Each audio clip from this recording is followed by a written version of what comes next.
नमस्कार, शुभ सायंकाळ. आजच्या या विशेष ऑनलाईन सत्र म्हणजेच महाराष्ट्र शासन कृषी विभाग तालुका कृषी अधिकारी चिखली जिल्हा बुलढाणा तथा विदर्भ शेती विकास संस्था चिखली जिल्हा बुलढाणा यांच्या संयुक्त विद्यमाने आजचा हा ऑनलाईन शेतकरी मेळावा मार्गदर्शन शिबिर या ठिकाणी आयोजित करण्यात आलेला आहे. या विशेष कार्यक्रमासाठी आजचा हा महत्वाचा विषय घेऊन आज आपण सुधारित व शास्त्रोक्त पद्धतीने सोयाबीन व तूर लागवड मार्गदर्शन व शिबिर या संदर्भात आज विशेष व्याख्यान या ठिकाणी अतिशय तज्ञ अशा शास्त्रज्ञांचं आज आपण जॉईन केलेलं आहोत. आजच्या विशेष कार्यक्रमासाठी सन्माननीय डॉक्टर नंदकुमार कुटे sir, principal scientist Mahatma Phule कृषी विद्यापीठ राहुरी यांचं सर्वप्रथम मी तालुका कृषी अधिकारी चिखली तथा विदर्भ शेती विकास संस्था यांच्या वतीनं विशेष शब्द सुमनाने सहर्ष स्वागत करतो. यासह आजच्या या विशेष कार्यक्रमासाठी उपस्थित द्वितीय मार्गदर्शक तथा सोयाबीन तज्ञ ज्यांना आपण म्हणतो किंवा ज्यांची ख्याती आहे असे सन्माननीय मिलिंद देशमुख सर यांचे या ठिकाणी तालुका कृषी अधिकारी चिखली तथा संचालक विदर्भ शेती विकास संस्था यांच्या वतीने या ठिकाणी शब्द सुमनाने सहर्ष स्वागत. तसेच या कार्यक्रमासाठी आपला बहुमूल्य वेळ काढून या कार्यक्रमासाठी विशेष आवर्जून उपस्थित असलेले एस.जी. डाबरे सर, उपविभागीय कृषी अधिकारी बुलढाणा यांचं मी दोन्ही संस्थेच्या वतीनं विशेष व सहर्ष स्वागत करतो.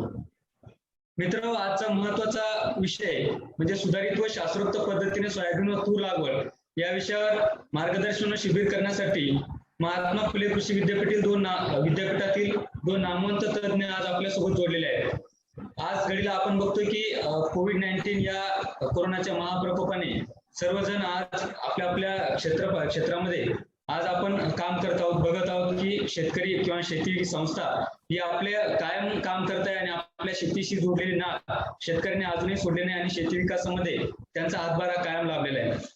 पण म्हणून आपली एक जबाबदारी म्हणून कृषी तज्ञ म्हणून आपण ज्या वेळेला शेतकऱ्यांसाठी मार्गदर्शनाचा कार्यक्रम ठेवत असतो किंवा शेतकऱ्यांच्या खांद्याला खांदा लावून एक मार्गदर्शनाचं सत्र आपण त्यांच्यासाठी राबवत असतो, त्या माध्यमातून शेतकऱ्यांना आपलं उत्पादन वाढ करण्यासाठी, शेतकऱ्यांना नवतंत्रज्ञान आत्मसात करण्यासाठी एका वेगळ्या प्रकारची मदत त्या ठिकाणी होत असते. आणि म्हणून या शेतकरी हितार्थ आणि बळीराजाच्या हितार्थ हा कार्यक्रम आयोजित करण्यासाठी संचालक विदर्भ शेती विकास संस्था सन्माननीय डॉक्टर इंगळे सर तथा तालुका कृषी अधिकारी चिखली सन्माननीय अमोल शिंदे सर यांनी अभिनव उपक्रम शेतकऱ्यांसाठी आज या ठिकाणी आयोजित केलाय. खरोखर त्यांचे या ठिकाणी सर्वप्रथम स्वागत. यानंतर मित्र, आजच्या कार्यक्रमासाठी प्रमुख उपस्थित वक्ते सन्माननीय डॉक्टर नंदकुमार कुटे सर, प्रमुख शास्त्रज्ञ कडधान्य सुधार प्रकल्प महात्मा फुले कृषी विद्यापीठ राहुरी यांची मी आपल्यासमोर अल्पशा ओळख करून देतो. सन्माननीय कुटे सर यांचं शिक्षण PhD in genetics and plant breeding या विषयामध्ये आचार्य पदवी त्यांनी मिळवलेली आहे. यासोबत जसं आपणा सर्वांना परिचित असलेले हरभरा, मूग, तूर अशा विविध वाहनांची निर्मिती करण्यामध्ये सरांचं विशेष योगदान राहिलेलं आहे. हरभरा पिकामध्ये हरभऱ्याचे विशेष वाहन जे की महाराष्ट्रामध्ये नव्हे सर्व भारतभरामध्ये आज तक आहेत, आपणा सर्वांना माहित आहे, ज्यामध्ये फुले विक्रम, राजविजय, विश्वराज, तुरीमध्ये राजेश्वरी तूर जी तूर सर्व महाराष्ट्रामध्ये व महाराष्ट्राबाहेर सर्वदूर प्रख्यात आहे, जी की राजेश्वरी तूर आणि विपुला, तसेच मुगाचं वाहन फुले वैभव या आणि असंख्य वाहनांची निर्मिती करण्यामध्ये सरांचं अतिशय महत्वाचं योगदान त्या ठिकाणी राहिलेलं आहे. कृषी संशोधनामध्ये सरांचं एक महत्वाचं योगदान आणि सरांचं एक महत्वाचं संशोधन त्या ठिकाणी अधोरेखित झालंय. शिक्षण व संशोधन तसेच विस्तार या कार्याचा जवळपास 30 वर्षाचा भला मोठा अनुभव सरांच्या गाठीशी असल्यामुळे आज शेतकरी बांधवांसाठी अतिशय महत्वाचं व अतिशय तंत्रशुद्ध मार्गदर्शन आपणा सर्वांना आज आदरणीय NS कुटे सर यांच्या माध्यमातून सर्वांना मिळणार आहे. यासोबत आजच्या कार्यक्रमासाठी विशेष उपस्थित आपले द्वितीय प्रमुख पाहुणे किंवा मार्गदर्शक सन्माननीय doctor Milind Deshmukh sir, soybean breeder किंवा ऍग्री रिसर्च सेंटर सांगली या ठिकाणी सर काम बघत असतात. त्यामध्ये सरांचं शिक्षण सुद्धा PhD in genetics and plant breeding या विषयामध्ये सरांनी आचार्य पदवी मिळवलेली आहे. यासोबत सोयाबीन तज्ञ म्हणून सरांची महाराष्ट्रामध्ये व महाराष्ट्राबाहेर प्रख्यात ख्याती आहे. सोयाबीन वाहनांमध्ये जसं की फुले कल्याणी, अग्रणी, यासोबत संगम 992 यासह विशेष वाण विकसित करण्यामध्ये सरांचं महत्वाचं योगदान त्या ठिकाणी राहिलेलं आहे.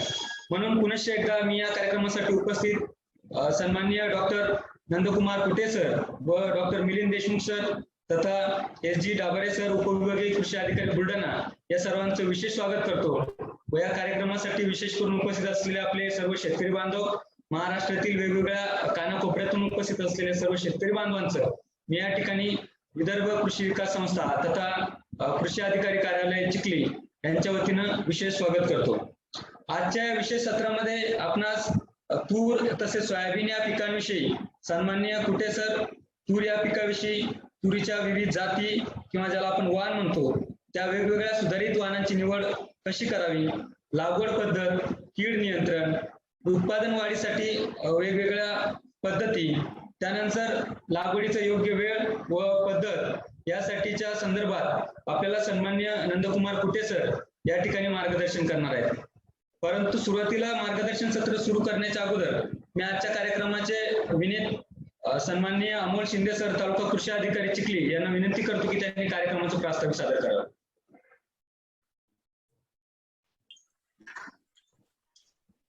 नमस्कार सर्वांना. आवाज येतोय माझा? हो सर, येतोय. हो सर, येतोय बोला. आज आपण ऑनलाईन शेतकरी मेळावा मार्गदर्शन शिबिर आयोजित केलेलं आहे. सदर शिबिर हे तालुका कृषी अधिकारी कार्यालय चिखली व विदर्भ शेती विकास संस्था चिखली यांच्या वतीनं आयोजित केलं आहे. सदर कार्यक्रमासाठी आपल्याला प्रमुख मार्गदर्शक म्हणून लाभलेले डॉक्टर नंदकुमार कुटे सर हे आपल्याला तूर पिकावरती सविस्तर मार्गदर्शन करणार आहेत. सरांचा परिचय यापूर्वीच करून देण्यात आलेला आहे. सरांना फक्त एक विनंती की आमच्या भागामध्ये थोडं मागच्या वर्षी मर रोग व दुसरा स्टेरिलिटी मोजेट हे दोन तुरीमध्ये मोठे प्रॉब्लेम उद्भवले होते. तर आपण मार्गदर्शन करताना सदर दोन बाबीवर विशेष भर द्यावा. त्यानंतर आपले दुसरे मार्गदर्शक आहेत doctor Milind Deshmukh sir, soybean पैदास्कार कृषी संशोधन केंद्रात डिग्रज. सरांचं मी स्वागत करतो. सोयाबीनच्या बाबतीमध्ये आमच्या मागील वर्षी जे काही प्रॉब्लेम उद्भवले त्यामध्ये चक्री बुंगा आहे, खोडकिडा आहे, हे मोठ्या प्रमाणात प्रॉब्लेम उद्भवला होता आणि त्यानंतर धुईचा एक प्रॉब्लेम होता, त्यामुळे उत्पन्नामध्ये घट येत होती. या जर बाबीवर सरांनी मला वाटतं आपल्या मार्गदर्शनामध्ये विशेष भर द्या. दोन्ही व्यक्त्यांचं मी या ठिकाणी स्वागत करतोय. तदनंतर आमच्या उपविभागीय कृषी अधिकारी माननीय श्री संतोष डाबरे सर हे सुद्धा या कार्यक्रमासाठी उपस्थित आहे. सरांचं सुद्धा मी स्वागत करतोय आणि सर्व शेतकरी बंधू जे या कार्यक्रमासाठी जॉईन झाले त्यांचं मी मनपूर्वक या कार्यक्रमासाठी स्वागत करतोय आणि जास्त न बोलता मी पुढील कार्यक्रम सुरू करावा असं विनंती करतो. धन्यवाद. धन्यवाद सन्माननीय अमोल शिंदे सर. यानंतर विशेष सत्राकडे आपण वळूयात. आजच्या कार्यक्रमाचं महत्वाचं सत्र आदरणीय डॉक्टर नंदकुमार कुटे सर मी यांना विनंती करतो की त्यांनी आजचं महत्वाचं सत्र तूर लागवड व तंत्रज्ञान या विषयावर आपण शेतकरी बांधवांना मार्गदर्शन करावं असं विनंती. अनंत, मी स्लाइड शेअर करतो आधी. हा सर, चालेल. मला पोस्ट करा.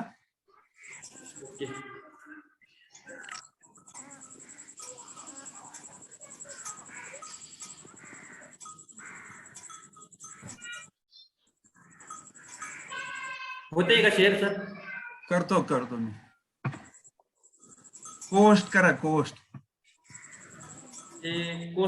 होस्टचा ऑप्शन येते सर, होस्टचं येत नाही. काय होतं इथं स्लाइड शेअर होत नाही. मग ठीक आहे, होस्ट करा 2 मिनिटं. चालेल.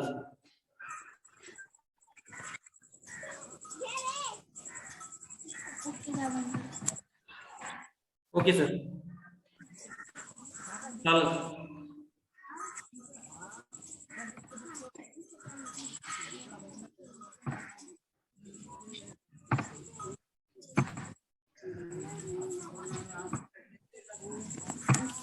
दिसतं स्लाइड? हो सर. ओके. सर्वांना नमस्कार. आवाज येतो ना व्यवस्थित? हो सर, आवाज येतोय. चालेल. आज कृषी विभाग, महाराष्ट्र शासन व विदर्भ शेती विकास संस्था चिखली यांच्या संयुक्त विद्यमाने आयोजित ऑनलाईन शेतकरी मेळावा व ऑनलाईन शिबिर या कार्यक्रमास खास आवर्जून उपस्थित असलेले बुलढाणा जिल्ह्याचे SDO श्री संतोष ढाकरे साहेब, कार्यक्रमास खास उपस्थित असलेले तालुक्याचे तालुका कृषी अधिकारी अमोल शिंदे साहेब व ज्यांच्या प्रेरणेने हा कार्यक्रम होत आहे आज, त्याचे सहकारी आणि विदर्भ शेती विकास संस्थेचे संचालक डॉक्टर आनंद टिकळे साहेब, विदर्भ शेती विकास मंडळाचे सर्व संचालक मंडळ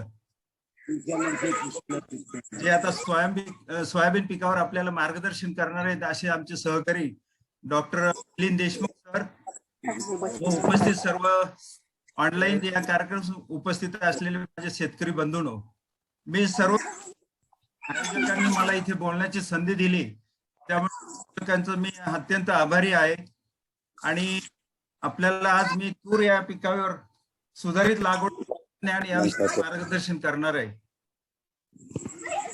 झालं तर महाराष्ट्र राज्य ह्या देशात अग्रेसर आहे आणि हे देश बलस्थान आहे. आणि मागील जर आपण 5-6 वर्षाचा विचार केला तर हे महाराष्ट्र राज्याचं खरंच कडधान्याच्या बाबतीत 1 नंबरचं पीक आहे.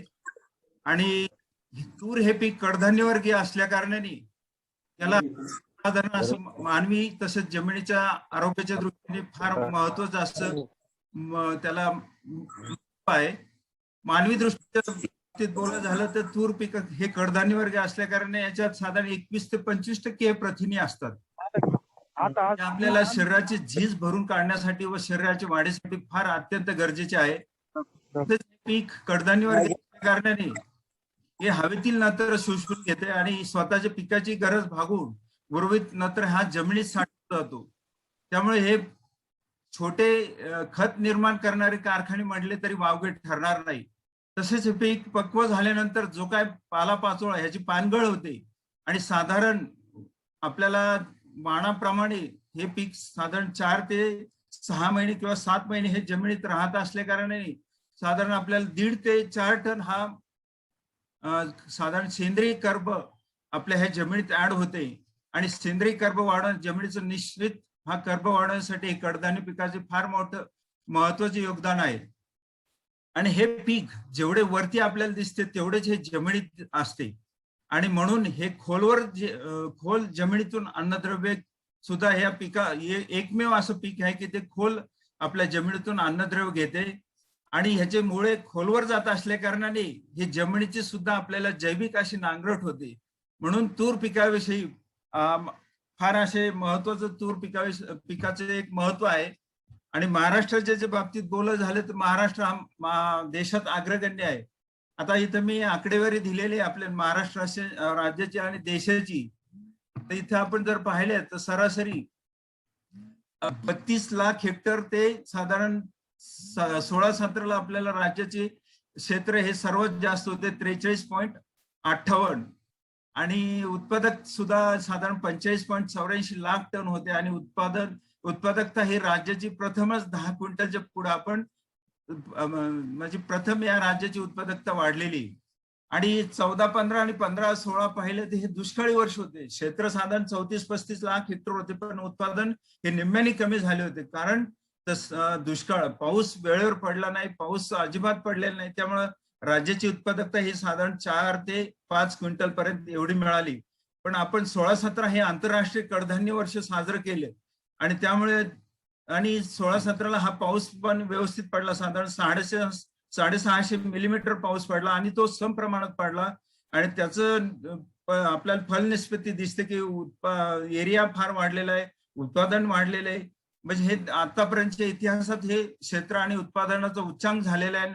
राज्याची उत्पादकता कधी नाही ते 10 क्विंटल प्रति हेक्टर मिळालेली. आपला देश राज्य तर कडधान्याच्या बाबतीत स्वयंपूर्ण आहे पण देशाची जी गरज आहे कडधान्याची ती साधारण 250 लाख टन आहे. आणि हे आपल्याला गरज भागवण्यासाठी आणि देश हा कडधान्याच्या बाबतीत स्वयंपूर्ण होण्यासाठी आपल्याला निश्चित कडधान्याचे उत्पादन वाढवणे गरजेचे आहे. देश हा 2017-18 मध्ये फक्त स्वयंपूर्ण झाला होता की जे आपल्याला 252 लाख टन एवढे कडधान्याचे उत्पादन झाले होते आणि देशाची उत्पादकता ही साधारण 841 प्रति हेक्टरी आहे. आणि नंतर 17-18, 18-19 मध्ये आपल्याला परत दुष्काळी परिस्थिती किंवा पाऊस सम प्रमाणात नाही पडल्यामुळे राज्याची उत्पादकता आणि उत्पादन कमी झाल्याचे हे दिसून येते. आता महाराष्ट्र राज्याचा विचार केला तर तूर पिकाच्या बाबतीत साधारण 12 ते 14 लाख एवढे क्षेत्र हे महाराष्ट्रामध्ये तूर पिकाखाली आहे. आणि 16-17चा विचार केला तर तूर पिकापासून आपल्याला साधारण 20 लाख टन एवढे उत्पादन मिळाले आणि उत्पादकता सुद्धा ही 14 क्विंटल आपण जसे आपण एकूण कडधान्याच्या बाबतीत पाहिलं आधी, आता हे तूर पिकाच्या बाबतीत आपण राज्याची उत्पादकता ही कधी नाही ते 14 क्विंटल मिळाले. आणि आपल्याला आठवत असेल 16-17 मध्ये आपल्या तुरीचे इतके उत्पादन झाले होते की आपल्याला तूर ठेवण्यासाठी सुद्धा जागा अपुरी पडत होते. आणि याच्यावरून एवढेच सिद्ध होते जर आपल्याला पाऊस वेळेवर आणि समप्रमाणात पडला तर निश्चित आपल्याला तूर पिकामध्ये जे काही तंत्रज्ञान विकसित केलेले त्या तिन्ही कृषी विद्यापीठाने याचा जर आपण अवलंब केला तर निश्चित आपले तुरीचे काय असेल किंवा एकूण कडधान्याचे उत्पादन वाढण्यास काहीच हरकत नाही. नंतरचे 17-18-19 परत दुष्काळ म्हणजे पाऊस वेळेवर पडला नाही, दुष्काळी काही ठिकाणी वेळेवर पाऊस पडला नसल्यामुळे राज्याची परत उत्पादकता कमी झाली आणि त्यामुळे आपल्याला निश्चित तुरीचे जर उत्पादन वाढवायचे असेल तर आपल्याला सुधारित तंत्रज्ञानाचा वापर करणे गरजेचे आहे. महाराष्ट्राच्या बाबतीत बोलायचे झाले तर हे 10 जिल्हे फार महत्वाचे आहेत. त्यात यवतमाळ असेल, अमरावती असेल, लातूर, सोलापूर, आपला बुलढाणा जिल्हा फार महत्वाचा. साधारण 77,000 हेक्टर क्षेत्र या तुरीखाली आहे आणि त्याच्यापासून आपल्याला 80,000 टन एवढे उत्पादन मिळते. बुलढाणा जिल्ह्याची उत्पादकता पाहिली तर 10 क्विंटल पेक्षा जास्त आहे. नांदेड आहे, उस्मानाबाद आहे, वर्धा आहे, बीड आहे, नागपूर आहे. यवतमाळ जिल्ह्याचे क्षेत्र पाहिले तर 1,18,000 एवढे क्षेत्र आहे पण उत्पादन फार कमी आहे आणि उत्पादकता तर 3 क्विंटलच्या आसपास आहे. अमरावतीची साधारण 8 क्विंटलच्या आसपास आहे. सोलापूर कमी आहे. नांदेड, उस्मानाबाद आणि बीड ह्या 5 जिल्ह्याची उत्पादकता फार कमी आहे आणि 5 जिल्हे हे राज्याच्या उत्पादकतेपेक्षा जास्त आहे. म्हणून आपल्याला हे ज्या जिल्ह्यांची उत्पादकता कमी आहे राज्याच्या उत्पादकतेपेक्षा आपल्याला ह्या ठिकाणी सुद्धा फार उत्पादकता का कमी आले याची कारणे शोधून उत्पादकता कशी वाढवता येईल याचे आपल्याला कारणे शोधावं लागते. राज्याचा हिशोब केला तर आपल्याला प्रामुख्याने हरभरा, तूर, मूग, उडीद आणि इतर कडधान्ये असे हे 4 पिकं महत्वाचे असून कुलथी मटकी, चवळे असेल, घेवडा असेल हे सुद्धा आपल्याला कडधान्य पीक म्हणून राज्यात घेतात. पण एकूण उत्पादनात पाहिलं तर हरभराचं फार मोठा म्हणजे 64% हा वाटा हरभरा पिकाचा एकूण कडधान्यात. तुरीचा हा वाटा साधारण 26% आहे आणि मूग आणि उडीद या पिकांचं प्रत्येकी साधारण 3.5 आणि किंवा 3.25 एवढं आहे आणि इतर कडधान्याचं 2.70. म्हणून आपल्याला हे 2 पिकं जे महत्वाचे आहेत तूर आणि हरभरा या पिकांच्यावर आपल्याला उत्पादन वाढवण्यासाठी निश्चित जे काय तंत्रज्ञान आपल्याला विकसित केले या तंत्रज्ञानाचा अवलंब करणे फार गरजेचे आहे. आता 19-20ची जर परिस्थिती पाहिली तर कर्नाटक राज्य आपल्या पुढे गेलेले आहे क्षेत्राच्या बाबतीत आणि उत्पादन हे जवळपास सारखे आहे. तर त्या दृष्टीने आपल्याला सुद्धा विचार करावा लागेल की आपल्याला तूर पिकाखालील क्षेत्र वाढवावं लागेल आणि उत्पादन सुद्धा वाढवावं लागेल. देशाचा विचार केला तर कर्नाटक, महाराष्ट्र, तेलंगणा, उत्तर प्रदेश आणि मध्य प्रदेश हे 5 ते 6 राज्य फार महत्वाचे तूर पिकाच्या दृष्टीने. आणि उत्पादन पाहिले तर आपण साधारण कर्नाटकमध्ये 10.94 लाख टन मिळते, महाराष्ट्रामध्ये 10.52, तेलंगणा 2.66, उत्तर प्रदेशमध्ये 2.79 आणि मध्य प्रदेशमध्ये 2.31 एवढे लाख टन एवढे उत्पादन मिळते. कर्नाटक राज्याचा 28% वाटा आहे तुरीच्या क्षेत्रामध्ये, महाराष्ट्राचा 27.50 आहे, तेलंगणा, उत्तर प्रदेश साधारण 7% आहे, मध्य प्रदेशचा 6% आहे.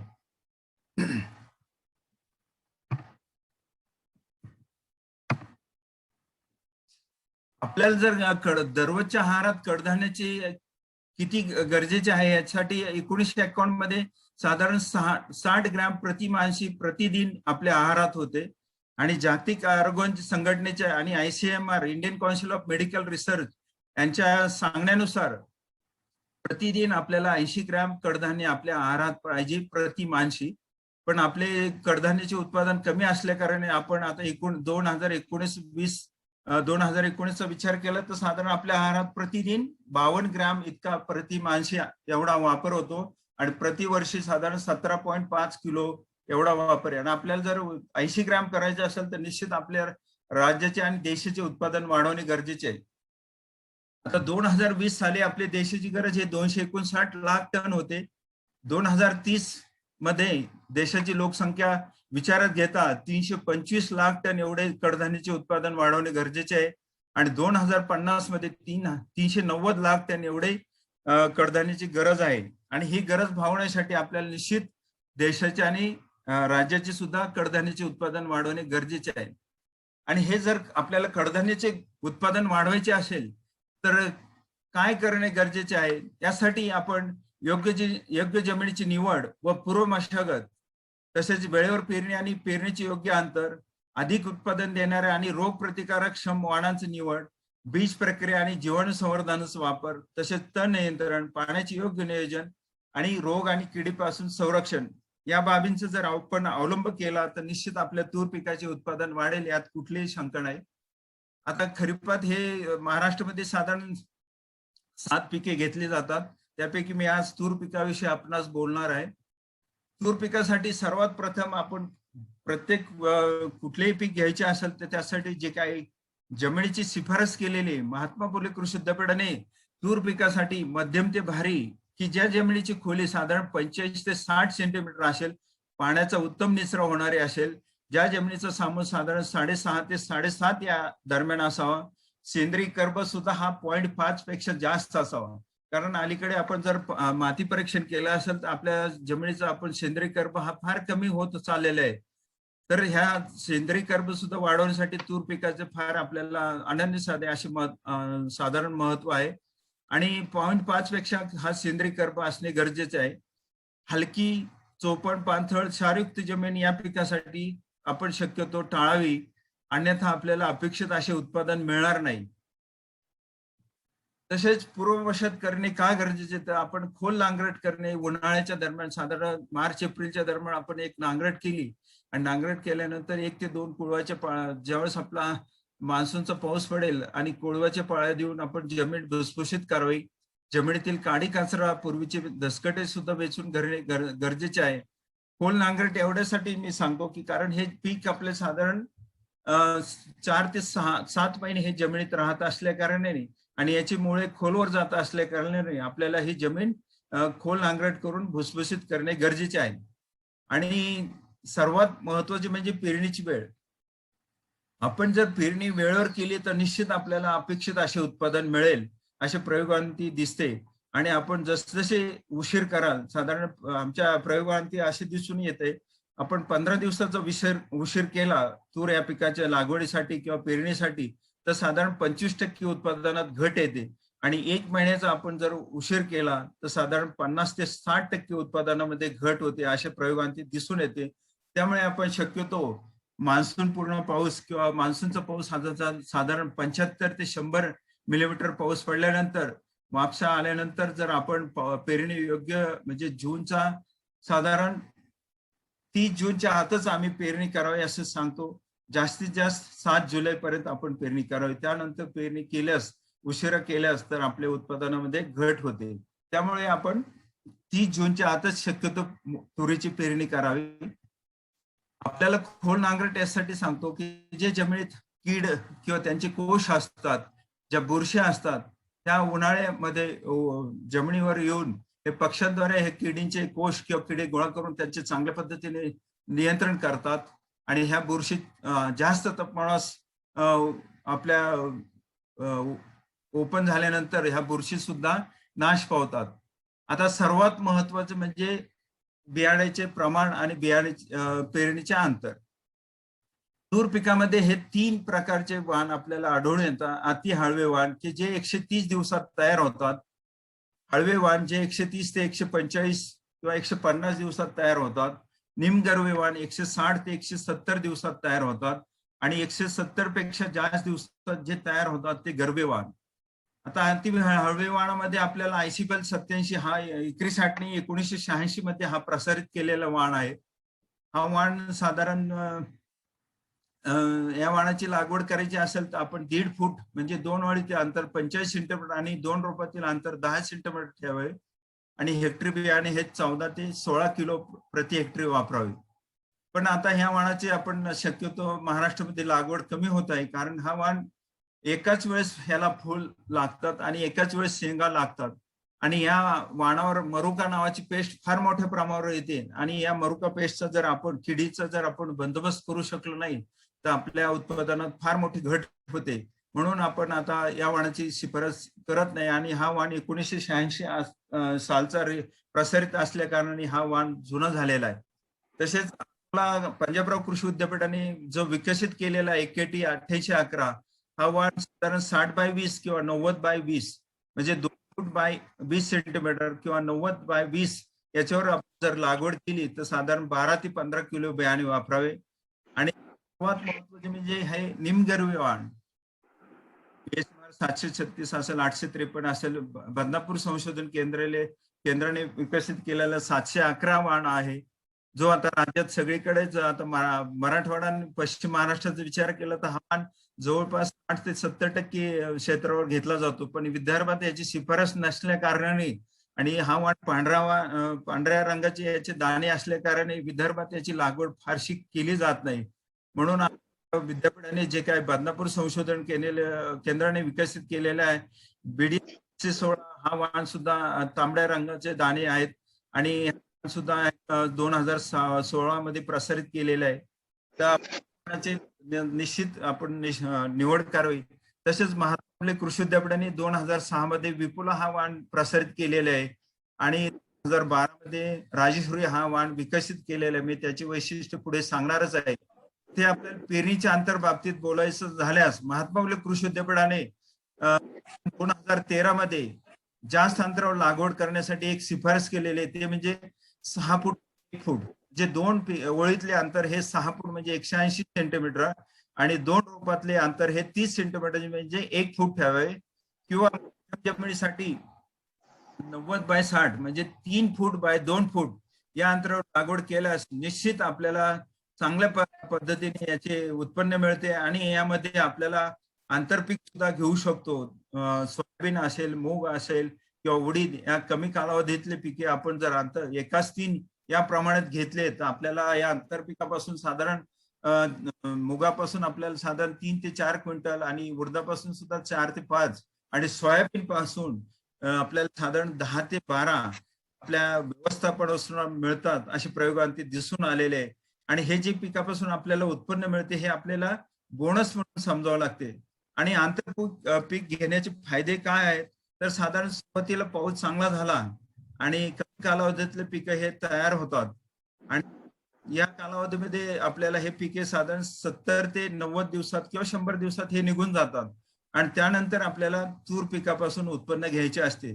आणि ऑक्टोबर मध्ये पाऊस झाला परतीचा तर तूर पीक सुद्धा चांगले येते. म्हणून आंतरपिकाचे आपल्याला आंतरपीक घेणे सुद्धा फार गरजेचे आहे. फक्त 5 ते 6 किलो प्रति हेक्टरी बियाणे वापरावे. आपण एक तर जे काय आपले ऑटोमॅटिक सीड्रिल आहे, पेरणी यंत्र आहे, त्यांनी पेरणी करू शकता किंवा आपण 6 फुटाच्या सरी पाडून 1 फूट अंतरावर आपण टोकन पद्धतीने सुद्धा लागवड करू शकता. टोकन पद्धतीने लागवड केली तर एकरी साधारण 1.25 किलो बियाणे लागते. जर आपण लागवड केली तर हेक्टरी 18,000 रोपांची संख्या पुरेशी होते आणि हेक्टरी रोपांची संख्या योग्य राखली जाते. मी ICBL 87 वाणाविषयी आपल्याला सांगितले. आता हे विपुला वाणा आपण 2006 मध्ये प्रसारित केलेला आहे. या 145 ते 160 दिवसात पक्व होतो आणि या वाणाची उत्पादन क्षमता 28 ते 30 क्विंटल आहे. सरासरी उत्पन्न आपल्याला 16 क्विंटल प्रति हेक्टरी मिळते. हा वाण महाराष्ट्रासाठी प्रसारित केलेला आहे. हा वाण मर व वाज रोगास प्रतिकारक आहे आणि हा मिडियम मध्य पक्वतेचा आहे.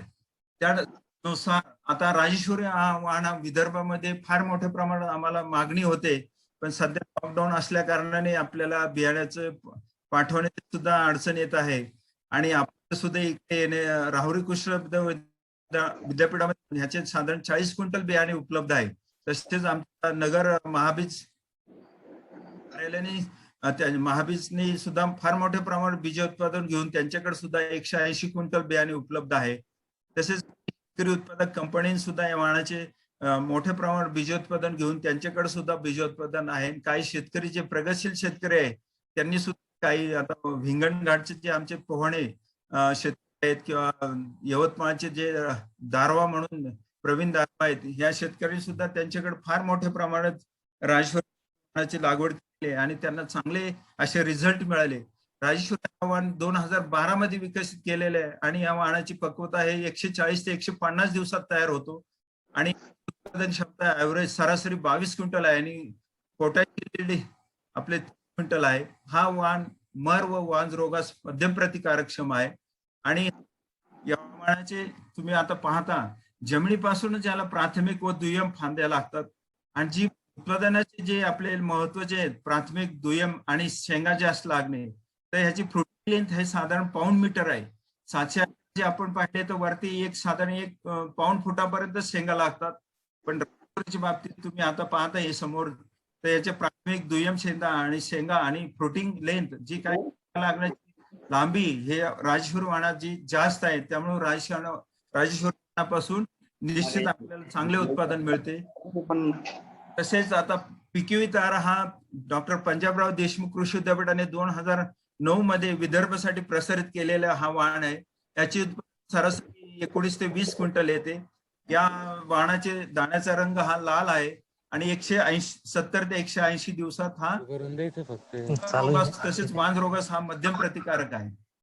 आता दुसरा वाहन हा 1995 साली एकेटी अकोला तूर म्हणून 8811 म्हणून हा प्रसारित केलेला आहे. हा सुद्धा विदर्भासाठीच प्रसारित केलेला आहे. हा वाहन 140 ते 150 दिवसात तयार होतो आणि याचे सरासरी उत्पादन 10 ते 11 क्विंटल प्रति हेक्टर आहे. आता विदर्भात अजूनही हा वाहन हा 1993 मध्ये प्रसारित केलेला वाहन अजूनही विदर्भामध्ये फार मोठ्या प्रमाणात हा वाहन पॉप्युलर आहे. पण आता मला शेतकरी बंधूंनी इथे सांगायचं वाटते की आपण राजेश्वरी असेल किंवा BDN 716 सारखा आहे किंवा आता गुलबर्गा संशोधन केंद्राने नुकताच प्रसारित केलेला GRG 152 किंवा याला भीमा असे नाव दिलेले किंवा आता गोदावरी हा नवा बदनापूर संशोधन केंद्राने 2019 साली प्रसारित केलेले या वाहनांची आपण निवड करावी आणि आपल्या उत्पादनात निश्चित चांगल्या पद्धतीने उत्पन्न वाढेल यात शंका नाही. तसेच हा 175 ते 180 दिवसात तयार होणारा वाहन आहे. BSMR 711 हा 2012 मध्ये प्रसारित केलेला वाहन आहे. हा पश्चिम महाराष्ट्र आणि मराठवाड्यात प्रसारित केलेला 150 ते 155 दिवसात तयार होणारा हा वाहन आहे. हा मर रोगासाठी मध्यम प्रतिकारक आहे, पण वांज रोगासाठी हा फार प्रतिकारक असा आहे. या वाहनाचे दाणे हा पांढऱ्या रंगाचे आहेत आणि आपल्याला कोरडोसाठी हा वाहन अत्यंत चांगला आहे आणि हा आपण सगळेच वाहन यांत्रिक पद्धतीने काढू शकतो आणि या वाहनाचे वैशिष्ट्य म्हणजे शेंगा फुटत नाही. त्यानंतर हे यांत्रिक पद्धतीने आपण जो काय फोटो पाहतात यांत्रिक पद्धतीने कशी काढणी चित्र आहे. 2016 मध्ये हा BDN 716 हा वाहन प्रसारित केलेला आहे. हा वाहनाचे दाणे हे लाल असून हा वाहन 165 ते 70 दिवसात तयार होतो आणि याच्यात महत्वाचे वैशिष्ट्य रिकव्हरी हे 82% आहे आणि सरासरी उत्पन्न हे 18 ते 20 क्विंटल आहे. म्हणून आपण या वाहनात सुद्धा आपण निवड करू शकता.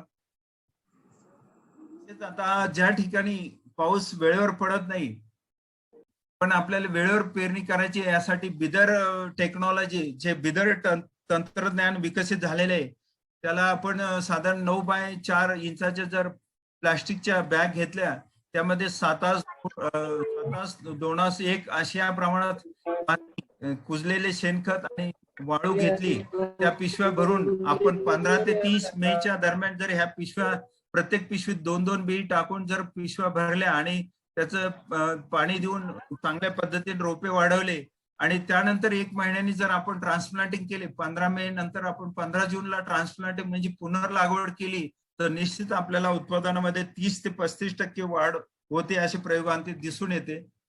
आपण जर लागणीनंतर शेंडे खुडले साधारण 45 दिवसांनी, शेंडे का खुडायचे तर झाडाची जे काही उंची वाढत जाते आणि ती उंची वाढल्यामुळे आपल्याला प्राथमिक आणि दुय्यम फांद्याची संख्या कमी होते.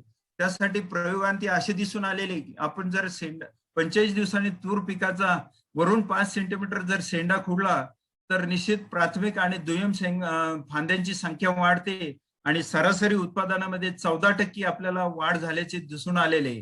आणि इथे मी आपल्याला आपण याच्यावर दिसते ट्रान्सप्लांटिंग म्हणजे रोपांची जर पुनर्लागवड केली तर 36% उत्पादनामध्ये वाढ झाल्याचे आपल्याला प्रयोगांती दिसून आले. या ठिकाणी मी आपल्याला दाखवतो की अशा पिशव्या भरून आपण प्रत्येक पिशवीत 2 बियाण्याची टोकन केली आणि 15 जूनला याची टोकन करून अशी रोपं वाढवले तर साधारण ह्या रोपांची मुळे सुद्धा चांगले वाढतात आणि 30 दिवसाचे हे रोप आपल्याला दिसतात. अशा प्रकारची वाढ झालेले आणि आपण 6 फुटाचे सरी पाडून त्या ठिकाणी 1 फुटावर आपण रोप टाकून रोपांची लागवड केली तर निश्चित आपल्याला 35 ते म्हणजे 40% उत्पादनात वाढ झालेली आहे. ह्या बिदर तंत्रज्ञानाने हे दिसते. आणि या ठिकाणी मी तुम्हाला दाखवतोय की वरून 5 सेंटीमीटर तुरीचा शेंडा कसा खोडवायचा. आपण जर अशा पद्धतीने शेंडा खोडला तर निश्चित आपल्याला फांद्यांची संख्या चांगली मिळते आणि आपल्या उत्पादनात 14 ते 15% वाढ होते. त्यानंतर सर्वात महत्वाचं म्हणजे बीज प्रक्रिया आणि जीवाणू संवर्धन. आपण जर सुरुवातीच्या काळात बीज प्रक्रिया केली नाही तर जे भविष्यात रोग येणारे मर रोगासारखे, आता शिंदे साहेब म्हणले की बुलढाणा जिल्ह्यात आम्हाला मर आणि वाज रोग फार मोठ्या प्रमाणात दिसून आलेला आहे. त्यासाठी आपल्याला सर्वात महत्वाचे म्हणजे बीज प्रक्रिया करणे फार गरजेचे आहे. आपल्याला पिकाचे रोप अवस्थेत मर रोगापासून संरक्षण करण्यासाठी प्रति किलो बियाणास 5 ग्रॅम ट्रायकोडर्मा किंवा 2 ग्रॅम थायरम अधिक 2 ग्रॅम कार्बनडिझिम याची आधी प्रथम आपण बीज प्रक्रिया करावी. त्यानंतर हे पीक कडधान्य वर्ग असल्या कारणाने चवळी गटाचे 250 ग्रॅम रायझोबियम जीवाणू संवर्धन घेऊन प्रति आपण साधारण 10 ते 15 किलो बियाणास याची बीज प्रक्रिया करावी. याप्रमाणे आपण सुरुवातीला ट्रायकोडर्मा किंवा थायरम कार्बनडिझिम याची बीज प्रक्रिया करावी. त्यानंतर रायझोबियम जीवाणू संवर्धनाची बीज प्रक्रिया करावी आणि यानुसार आपण बीज प्रक्रिया केले की आपल्याला भविष्यात जो काही मर रोग संरक्षण होते आणि आपल्याला हवेतील नत्र सुद्धा शोषून तो जमिनीत साठवला जातो. म्हणजे जमिनीचा पोत सुद्धा सुधारतो आणि तूर पिकाची सुद्धा नत्राची निम्म्यापैकी जास्त गरज भागवली जाते. आणि सर्वात महत्वाचं म्हणजे रासायनिक खते. आपल्याला सर्वप्रथम मी सांगेल की आपण आपल्या जमिनीचे माती परीक्षण करावे आणि त्या माती परीक्षणानुसार आपल्या जमिनीत कुठल्या अन्नद्रव्याची कमतरता हे आपल्याला कळून येते. आपल्या जमिनीत जर अन्नद्रव्याची कमतरता असेल तर त्याप्रमाणे आपल्याला खताची मात्रा वापरता येते. तर तूर पिकास महात्मा फुले कृषी विद्यापीठाने जी काही शिफारस केलेली आहे 25 किलो नत्र अधिक 50 किलो स्फुरद प्रति हेक्टरी आपण देणे गरजेचे आहे. आणि यासाठी आपण 125 किलो DAP प्रति हेक्टरी द्यावे किंवा 50 किलो युरिया अधिक 300 किलो सुपर फॉस्फेट आपण जर प्रति हेक्टरी दिले, हे पेरणीसोबतच खते देणे गरजेचे आहे. आणि आपल्या जमिनीत जर पालाची कमतरता असेल तर प्रति हेक्टरी 30 किलो पालाची आम्ही शिफारस केलेली आहे. तर आपण म्युरेट ऑफ पोटॅश 50 किलो प्रति हेक्टरी द्यावे की जेणेकरून आपल्याला आपल्या पिकाचे चांगली वाढ होईल आणि उत्पन्न सुद्धा चांगले मिळेल. आता त्यानंतर आपले आंतरमशागत करणे फार गरजेचे आहे. आपण जर पीक हे 1 महिना ते 1.25 महिना हे तण मिरवून ठेवले तर आपल्या पिकाची वाढ चांगली होते आणि त्यामुळे आपल्याला पिकाची वाढ चांगली झाली की निश्चित पिकापासून चांगले उत्पादन मिळते. पण आपण जर आंतरमशागत वेळेत केली नाही तर तणांचं वाढ होते आणि पिकाची वाढ व्यवस्थित होऊ शकत नाही. त्यासाठी आपण पेरणीनंतर पीक 20 ते 25 दिवसाच्या असताना पहिली कोळपणी करावी, त्यानंतर 15 दिवसांनी दुसरी कोळपणी करावी. त्यामुळे आपल्याला निश्चित हे पीक तणविरहित ठेवता येते. ज्या ठिकाणी मजुरांची कमतरता असेल आपण एक तणनाशकाची जी शिफारस केलेली आहे पेंड्यामिथालिन, याला स्टाम्प म्हणतात. आपण 2.5 लिटर 500 लिटर पाण्यामध्ये घेऊन हे तणनाशक पेरणीपूर्व फवारणी केलीस, फक्त जमिनीत ओल असणे गरजेचे आहे. आपण ह्या तणनाशकाची जरी फवारणी केली तर हे पीक 1 महिना चांगल्या पद्धतीने तण विरहित राहते आणि आपल्या पिकाची चांगली वाढ होते असे प्रयोगांती दिसून आलेले. त्यानंतर सर्वात महत्वाचं म्हणजे पाणी व्यवस्थापन. शक्यतो आता तूर पीक हे पावसाच्या पाण्यावर येत असल्या कारणाने आपल्याला जर पीक हे फुल अवस्थेत किंवा शेंगात दाणे भरण्याच्या अवस्थेत जर आपल्याला पाण्याचा ताण किंवा पाऊस पडला नाही तर संरक्षित पाणी देणे गरजेचे आहे. तर त्यासाठी आपल्याला पहिले पाणी फुलकळी लागतात. म्हणजे पहिले साधारण जर आपण मानानुसार पाहिले तर 70 ते 80 दिवसांनी पहिले पाणी द्यावे. दुसरे पाणी साधारण आपले शेंगात दाणे भरत असताना द्यावे. आणि ह्या 2 अवस्थेत आपण पाणी दिले तर एक पाणी दिलं तर 30 ते 40% उत्पन्न वाढते अशी प्रयोगांती दिसते. आणि 2 पाणी दिले तर 60 ते 70% उत्पादनामध्ये वाढ होते असे प्रयोगांती दिसून आलेले. पण ज्या ठिकाणी आता मराठवाडा, विदर्भ कोरडो भाग असल्या कारणाने किंवा काही ठिकाणी पाणी देणे शक्यच नाही अशा ठिकाणी जी काय आपण शिफारस केलेली की पीक फुलकळी अवस्थेत किंवा फुल अवस्थेत असताना आपण 2% युरियाची फवारणी केली तर निश्चित आपल्याला जे काही फुलगळ होते आणि जे काही पिकास ताण बसलेला आहे पाण्याचा तो सुद्धा सहन करण्याची क्षमता येते.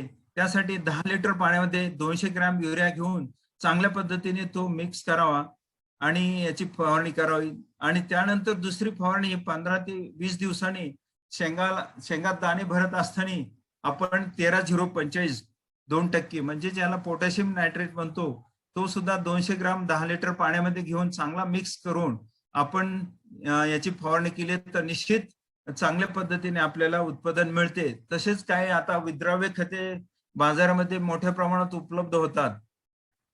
तर सुरुवातीच्या 30 ते 35 दिवसात हे पीक असताना आपण 19-19-19 या विद्राव्य खताची आपण पहिली फवारणी करावी.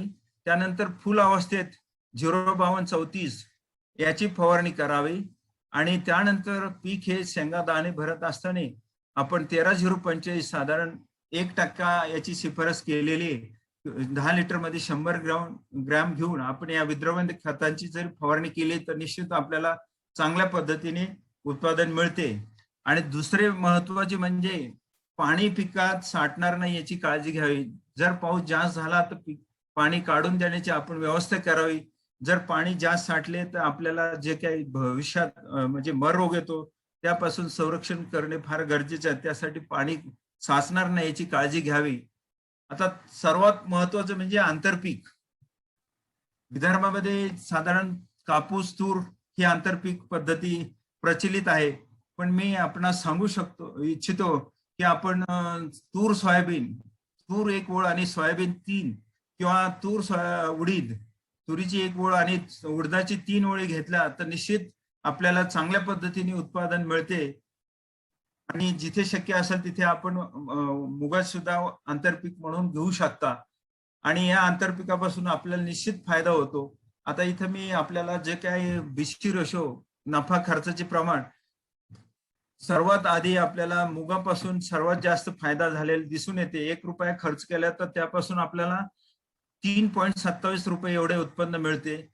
त्यानंतर आपल्याला सोयाबीन पिकापासून आपल्याला अधिक आर्थिक फायदा होतो. एकास 3 या प्रमाणात होतो.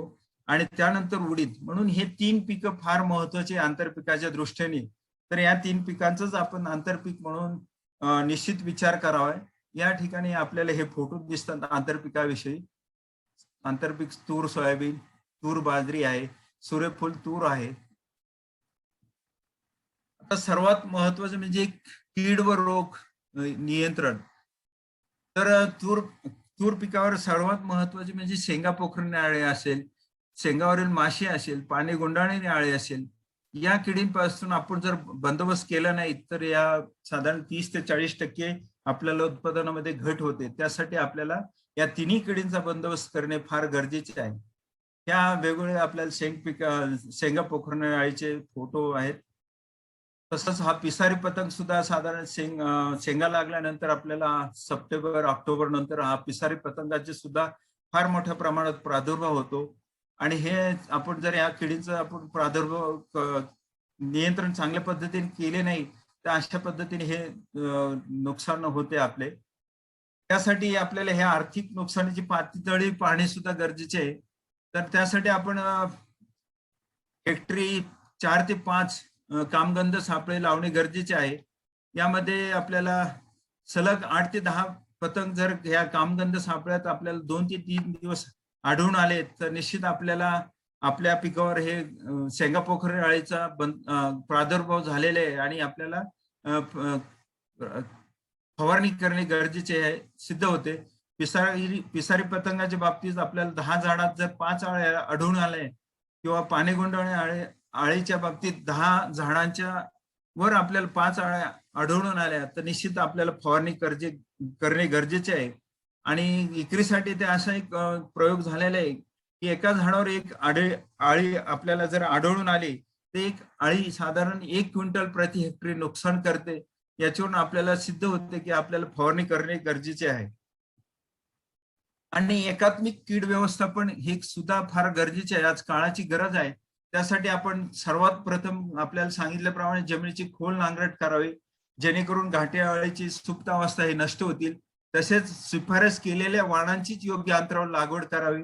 सलग पेरणीसाठी तुरीच्या बियाणात 1% ज्वारी अथवा बाजरी बी मिसळून पेरणी करावी. त्यानंतर वेळेवर आंतर मशागत करून पीक तणविरे ठेवावे. शेताच्या बांधावर जे काही शेंगा पोखरण्याचे पर्यायी खाद्यतणे असतात, कोळशी असेल, रानभेंडी असेल, पेटारी, या खाद्यतणांचा सुद्धा आपण बंदोबस्त करावा. आणि पक्ष्यांना बसण्यासाठी हेक्टरी आपण 40 ते 50 पक्षी थांबायला हवे जेणेकरून या पक्षी आळ्या वेचून चांगल्या पद्धतीने या किडींचे नियंत्रण करतील. त्यानंतर पाने गुंडाळणे अळीचे प्रादुर्भाव पाने गोळा करून अळीसह नष्ट करावेत. पीक कळी अवस्थेत असताना निंबोळी अर्क 5% फवारणी करावी. तसे त्यानंतर शेंगा पोखरणारी हिरव्या अळी लहान अवस्थेत असताना हेलिओकिल किंवा HNP या विषाणूची आपण 250 म्हणजे साधारण 1 लिटर मध्ये अर्धा मिली हे HNP घेऊन आपण फवारणी करावी. आणि तुरीच्या झाडाखाली पोते टाकून जर झाड हलवले त्यावर ज्या आळ्या पडल्या ह्या नष्ट करावेत. आणि शेंगा पोखरणे हिरव्या अळीसाठी पीक कळी अवस्थेत आपण आता मी सांगितले कामगंध सापळे लावले आणि आपल्याला सलग 8 ते 10 पतंग आढळले तर निश्चित आपल्याला फवारणी करणे गरजेचे आहे. या ठिकाणी इथे हा जो कामगंध सापळा आहे तर या कामगंध सापळ्यामध्ये आपल्याला किती नर वाणाचे हे पतंग आढळून आलेले आणि हे चांगले एक काम नसबंदीचे करते की जेणेकरून आपल्याला जे भविष्यात शेंगा पोखरण्याच्या अळीचे येते त्याच्यापासून संरक्षण होते. म्हणून मला शेतकरी बंधू सांगणे आहे की आपण हेक्टरी कमीत कमी 4 ते 5 तरी कामगंध सापळे हे लावावे आणि जे पिकाच्या 1 फुटापेक्षा जास्त उंचीवर असले पाहिजे की जेणेकरून यात आपल्याला या नर पतंग आले की नाही आपल्याला निरीक्षण करता येते. त्यानंतर मी सांगितल्याप्रमाणे हे पक्षी थांबे सुद्धा आपण जर लावले त्याच्यावर पक्षी बसून चांगल्या पद्धतीने या किडींचे नियंत्रण करतात. त्यानंतर मी सांगितल्याप्रमाणे आपल्याला पहिली फवारणी पीक फुल अवस्थेत असतानाच करणे गरजेचे आहे. आपण जर पीक फुल अवस्थेत ही पहिली फवारणी केली निंबोळी अर्काची किंवा हेलिक्युलची 10 लिटर मध्ये 10 ml घेऊन तर निश्चित आपल्याला चांगल्या पद्धतीने या किडींचा बंदोबस्त करता येतो. आणि त्यानंतर दुसरी फवारणी आपल्याला गरज पडल्यास आपण हे रासायनिक कीटकनाशकांची इमामेक्टिन बेंझोएट असेल, स्पिनोस्पॅड असेल, क्लोरो अँट्रिनिलिप्रॉल याची जर गरज असेल तर आपण फवारणी करावी. आपण शेतकरी बंधूंनी इथे सांगणे आहे की सर्वप्रथम आपण पीक फुल अवस्थेत असताना जर निंबोळी अर्काची फवारणी केली तर निश्चित चांगल्या पद्धतीने किडींचा आपल्याला नियंत्रण होते. आणि त्यानंतर दुसरी फवारणी ही 15 ते 20 दिवसांनी हेलिओकिल की HNP याचीच फवारणी करावी. आपला आर्थिक खर्च सुद्धा कमी होतो आणि गरज पडल्यास तिसरी फवारणी हे रासायनिक कीटकनाशकांची करावी. आता शेंग माशीसाठी आपण थाईक्लोप्रिड किंवा असिफेट यांची या कीटकनाशकांची फवारणी केल्यास चांगल्या पद्धतीने आपण शेंग माशीचे नियंत्रण होते. आता सर्वात महत्वाचे म्हणजे रोगाचे नियंत्रण. आता आपल्याला शिंदे साहेबांनी सांगितले की आपल्याला तूर पिकावर जे काही महत्वाचे मर आणि वांज रोग येतात तर मर रोगाच्या बाबतीत मी आपल्याला सांगेन की जे काही महात्मा कृषी विद्यापीठाने किंवा बदनापूर असेल किंवा डॉक्टर पंजाबराव देशमुख कृषी विद्यापीठ असेल या विद्यापीठाने जे काही वाण विकसित केले हे मर रोगास प्रतिकार किंवा मध्यम प्रतिकारक्षम असेच वाण आहेत. म्हणून आपण निश्चित या वाणांची आधी प्रथम निवड करावी. आणि सर्वात महत्वाचे म्हणजे बीज प्रक्रिया करावी. बीज प्रक्रिया केली आणि आपण ह्या वाणांची निवड केली तर भविष्यात जे काही मर रोग येतात याचे चांगल्या पद्धतीने नियंत्रण होते. आणि वांज रोगाच्या बाबतीत बोलायचे झाले तर बदनापूर संशोधन केंद्राने जे विकसित केलेले वाण हे निश्चित वाण रोगास प्रतिकार आहे. तसेच आमचा रायश्वर सुद्धा हा वाण मध्यम प्रतिकारक आहे. आणि वांज रोग का येतो तर आपल्याला निश्चित मी सांगू इच्छितो की आपण खोडवा या पिकाचं शक्यतो घेणे टाळावे. तसेच बांधावर तूर असेल तर अशी बांधावरची तुरीची झाडे सुद्धा आपण काढून टाकावे की जेणेकरून हा वांज रोग येतो हा वाणाचं चांगल्या पद्धतीने आपल्याला नियंत्रण करण्यात येते. आता तुरीच्या बाबतीत काय लक्षणे होतात? रोगाची सुरुवात ही रोपावस्थेपासून सुरू होत असली तरी रोपे हे फुल व शेंगा अवस्थेत असले येईपर्यंत रोगाशी झगडत असतात. आणि हा रोग हा फुजारियम नावाचे बुरशी जे जमिनीत बुरशी असती आपण सतत जर हे पीक घेत गेलो आणि हा एखादा वाण आपण घेतला आणि तो जर या रोगास बळी पडत असेल तर निश्चित आपल्या जमिनीत बुरशीची संख्या वाढत जाते आणि आपल्याला मर रोगापासून फार फटका बसतो. त्यासाठी आपण फेरपालट सुद्धा करणे फार गरजेचे आहे. आणि त्यासाठी आम्ही आता नियंत्रण सांगितलेले मर व वांज हे तुरीवरील महत्वाचे रोग आहेत. सर्वात महत्वाचा उपाय म्हणजे प्रतिकारक्षम अशा वाणांची निवड करावी. वर्षानुवर्षे एकच पीक घेण्याऐवजी पिकांची फेरपालट करावी. तसेच बीज प्रक्रिया ट्रायकोडर्माची प्रति किलो 5 ग्रॅम याप्रमाणे करावी. आणि उन्हाळ्यात जमीन खोल नांगरट करून चांगले तापू दे ज्यामुळे मातीतील ही बुरशी जास्त उष्ण तापमानामुळे मरून जाईल. हे वांज रोगाचे लक्षण आहे. आता इथे आपल्याला दिसतात की हे वाण रोगाचे झाड आहे याला फूल आणि शेंगा लागत नाही यासाठी आपल्याला आणि हे तुरीचे मर रोगाचे फोटो दिसतात. वांज रोगासाठी मी एवढं सांगतो की वांज हा रोग कोळी या कीटकामार्फत ट्रान्सफर होतो. त्यासाठी आपल्याला कोळी कीटकाचे नियंत्रण करण्यासाठी डायमोथेट आपण 10 लिटर मध्ये जर आपण 10 मिलीलिटर औषध घेतले तर चांगले या कोळी कीटकांचा नाश होतो आणि वांज रोगाचा जो काय प्रसार होतो त्याचा सुद्धा बंदोबस्त करता येतो. आणि आपण या तंत्रज्ञानाचा अवलंब केला सुधारित वाणाची जर निवड केली तर तूरमध्ये 30% हे उत्पादन वाढले असे प्रयोगांत दिसते. खतांचा जर आपण योग्य वापर केला तर 15 ते 20% वाढ झालेले. बीज प्रक्रियेमुळे साधारण 5% वाढ होते. चांगल्या पद्धतीने तण नियंत्रण केले तर उत्पादनामध्ये 33% वाढ होते. आणि एकात्मिक कीड व्यवस्थापन आपण जर केले तर निश्चित आपल्याला 32% उत्पादन वाढ झाले असे प्रयोगांत दिसते. धन्यवाद. आपले काही शंका असेल आपण जरूर विचारा. माझा मोबाईल नंबर आहे 7588513398 7588513398. धन्यवाद. धन्यवाद सन्माननीय कुटे सर. आपण या ठिकाणी अतिशय उपयुक्त असं मार्गदर्शन शेतकऱ्यांना तूर या पिकाविषयी तूरमधील वाणांची निवड व त्यानंतर योग्य वेळ उत्पादन वाढ व या संदर्भात अतिशय शास्त्रोक्त अशी माहिती शेतकऱ्यांना या ठिकाणी आपण उपस्थित केली. त्यामध्ये अतिशय महत्वाचं आणि भावलेली पद्धत मला ती ट्रान्सप्लांटिंग ज्या पद्धतीमध्ये तूर पिकाची लागवड केली जाते ती अतिशय उपयुक्त. आणि यासोबत ज्या आपण सरांनी वाण या रोगासाठी प्रतिकारक्षम वाण म्हणून फुले विपुला तुरीचं वाण या ठिकाणी रिकमेंड केलंय तर खरोखर सरांनी त्या विपुला या व्हरायटीचं संशोधन करण्यासाठी सरांचं त्या ठिकाणी महत्वाचं योगदान राहिलंय.